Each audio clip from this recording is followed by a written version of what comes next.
अमीर ननद की गरीब भाभी। रीना एक मध्यम परिवार की लड़की थी, लेकिन उसकी भाभी शिवानी एक बड़े घर की बेटी। शिवानी की शादी अभिषेक से लव मैरिज थी। अरे भाभी, ये कितना अच्छा सूट पहना है आपने। काश ऐसा मैं भी पहन पाती।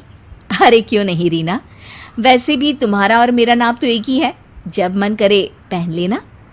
भाभी, आपको आपके पापा ने कितने अच्छे कपड़े गहने दिए हैं। मैं उनकी इकलौती बेटी जो हूँ। बेटी तो मैं भी इकलौती हूँ, लेकिन क्या करे, पापा है नहीं, पता नहीं कैसे होगी मेरी शादी। तभी वहाँ शिवानी की सास आ जाती है। अरे क्यों नहीं करेगा भाई तेरी शादी धूमधाम से, आखिर जिम्मेदारी है तो उसकी। और वो दिन भी आ जाता है जब रीना की शादी तय हो जाती है। अभिषेक, क्या हुआ? आप इतने परेशान तो कभी नहीं दिखे, कोई बात है तो बताइए मुझे। अरे शिवानी, वैसे तो शादी का सारा इंतजाम हो गया है, लेकिन गहनों का रेट तो आसमान छू रहा है। कैसे क्या करूं, कुछ समझ में ही नहीं आ रहा। थोड़ी देर में शिवानी अपने पूरे गहने अभिषेक के सामने रख देती है। ये लीजिए, गहनों का इंतजाम भी हो गया। अरे नहीं नहीं शिवानी, मैं ये गहने किसी हालत में भी नहीं ले सकता। ये तुम्हारे पिता ने तुम्हें दिया था, और तुम हो कि। तभी वहां सास आ जाती है। अरे तो क्या हुआ, इसकी तो हो गई ना शादी, अब किसे दिखाने हैं इसने गहने। सास गहनों का डिब्बा शिवानी के हाथ से लेकर वहां से चली जाती है। रीना की शादी धूमधाम से होती है और अब वो बड़े घर की बहू बन जाती है। वहीं रीना की शादी के बाद शिवानी और अभिषेक उसकी शादी के कर्जों से डूब जाते हैं। मैं सोच रही हूँ नौकरी करनी शुरू कर दूँ, वैसे भी पढ़ी लिखी हूँ, आपकी थोड़ी मदद भी हो जाएगी। वैसे शिवानी, कुछ दिन कर लो तो अच्छा ही होगा, क्योंकि ज़रूरत भी है। अब शिवानी भी नौकरी करने लगती है और घर खर्चे में अभिषेक का हाथ बटाती है। एक दिन शिवानी, रीना का फोन आया था, कह रही थी कि आने वाले त्योहार में उसके ससुराल जाना है। ठीक है माँ। अरे ठीक तो है, लेकिन एक काम कर लेना, उसके सास ससुर से लेकर पूरे खानदान के कपड़े मिठाइयाँ सब ले आना, और हो सके तो रीना के लिए छोटे से कान में पहनने के बूंदे भी।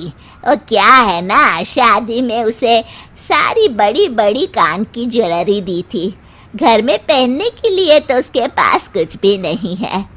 शिवानी सोच में पड़ जाती है कि वो क्या करे, क्योंकि कर्जों और घर के खर्चों के बाद तो पैसे बचते ही नहीं थे। शिवानी फिर अपने पिता को फोन करती है और उनसे पैसे मांगती है। देखो शिवानी, मैंने तुम्हें शादी के वक्त ही मना किया था कि ऐसे घर में शादी करनी ही नहीं चाहिए।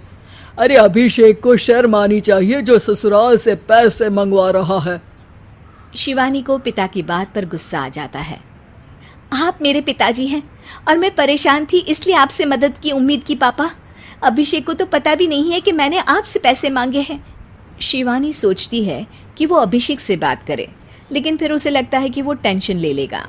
तभी शिवानी की नज़र हाथ के कंगन पर पड़ती है, सीधे बाजार जाती है और उसे बेचकर ननद के घर ले जाने का सारा सामान लेकर आती है और सास के सामने रख देती है।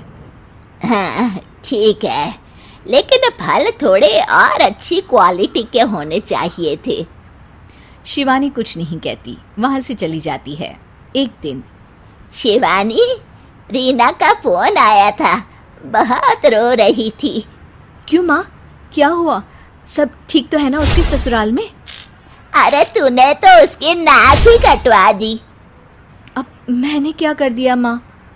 कह रही थी कि बड़े घर की बहू है भाभी, जो कपड़े दिए वो ब्रांडेड भी नहीं थे। तू तो जानती है ना उन लोगों का पहनावा कितना अच्छा है। तू तो मेरी बेटी का भला कभी सोचती नहीं। हाय भगवान, अरे बड़े घर की बहू है, इसी बात की जलन है ना तुझे, लेकिन याद रख मेरी बेटी का सोचने के लिए भगवान है, तुम लोग कभी उसका बुरा नहीं कर पाओगे। अब शिवानी के मन में सवाल था कि क्या ईश्वर सिर्फ रीना के साथ है, उसके साथ नहीं। लेकिन उसे सुकून था कि वो अभिषेक के साथ उसकी जिम्मेदारियों को निभाने में बराबरी की हकदार है। शिवानी वहां से चली जाती है। वो सास से कुछ नहीं कहती, क्योंकि अमीर घर की बहू बनकर रीना को भले ही सुकून ना हो, लेकिन गरीब घर की बहू बनकर शिवानी खुश है। क्योंकि खुशी पैसों से नहीं, परिस्थितियों पर निर्भर करती है।